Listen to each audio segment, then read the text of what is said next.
और चलिए अब आपको अयोध्या लेकर चलते हैं, सुनवाते हैं सीएम योगी को।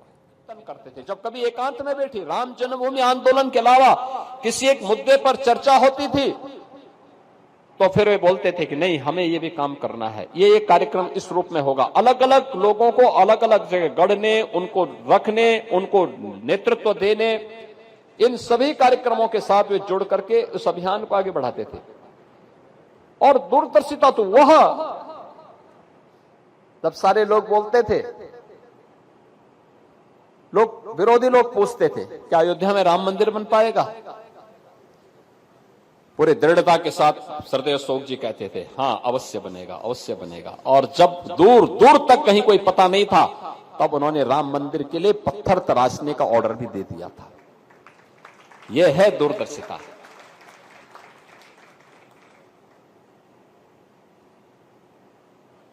मैं सिंगल फाउंडेशन को इसलिए अभिनंदन भी करूंगा कि उन्होंने आज एक कार्यक्रम यहां पर शिक्षक दिवस के रूप में आयोजित किया है।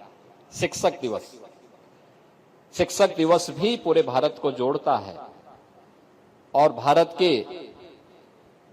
द्वितीय राष्ट्रपति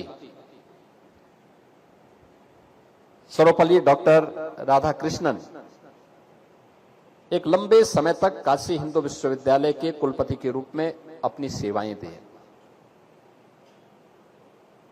भारतीय दर्शन पर उनकी जो पकड़ थी वह भी, वे एक स्वतंत्रता संग्राम सेनानी थे, एक उत्कृष्ट शिक्षक थे। भारत के सनातन मूल्यों के प्रति उनके मन में अगाध श्रद्धा थी। भारतीय दर्शन के वे ज्ञाता थे और उनकी स्मृति में भारत 5 सितंबर की तिथि को शिक्षक दिवस के रूप में आयोजित करता है। कितना अच्छा संजोग है। शिक्षक दिवस में देश के द्वितीय राष्ट्रपति, महान शिक्षाविद, दार्शनिक सर्वपल्ली डॉक्टर राधाकृष्णन को हम स्मरण कर रहे हैं। और सरदेव राधाकृष्णन जी भी तमिलनाडु में ही उनका जन्म हुआ था। कर्मभूमि पूरा भारत था।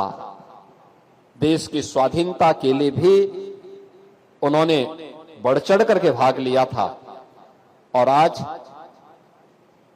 अयोध्या धाम में हम लोग श्री रामनाथ स्वामी जी के मंदिर का भी आज भव्य कुंभाभिषेक और प्राण प्रतिष्ठा के समारोह के साथ साथ सरदेव अशोक जी की स्मृतियों को वेद पुरस्कार के माध्यम से एक नई गति दे रहे हैं, नई ऊंचाइयां प्रदान कर रहे हैं। अशोक सिंगल फाउंडेशन का मैं इसके लिए हृदय से धन्यवाद ज्ञापित करता हूं।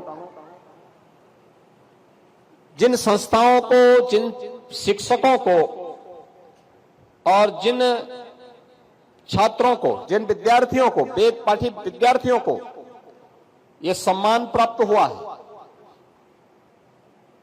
जूरी के कठिन चयन की प्रक्रिया के साथ गुजरने के बाद वे आगे बढ़े हैं। और मुझे लगता है ये कार्य और अच्छे ढंग से आगे बढ़ने चाहिए।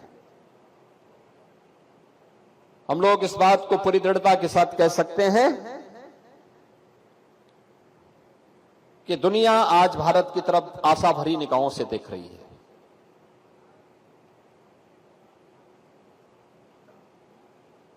शांति के लिए, सुरक्षा के लिए, सौहार्द के लिए। पूरी दुनिया के अंदर कहीं कोई घटना घटित होती है तो आज आशा भरी निगाहें भारत की ओर, भारत के नेतृत्व की ओर होती है। भारत की मजबूती के लिए, भारत को सशक्त बनाने के लिए हम सब के प्रयास भी वहीं से आगे बढ़ने चाहिए, उसी गति से आगे बढ़ने चाहिए। और जब भी दुनिया के अंदर शांति और सौहार्द की बात होगी, प्रत्येक नागरिक के सुख और समृद्धि की बात होगी, तो रास्ता भारत की ओर से ही जाएगा, भारत के गुरुकुलों से ही जाएगा, भारत ही उसका नेतृत्व करेगा। और इसके लिए ही प्रधानमंत्री मोदी जी ने भारतवासियों के सामने 2047 में एक विकसित भारत की संकल्पना का एक मानचित्र हम सबके सामने रखा है। विकसित भारत हर एक दृष्टि से विकसित होना चाहिए, केवल भौतिक दृष्टि से ही नहीं, आध्यात्मिक और सांस्कृतिक दृष्टि से भी। और इसलिए नागरिक कर्तव्य इसमें सबसे बड़ी भूमिका का निर्वहन करेगा।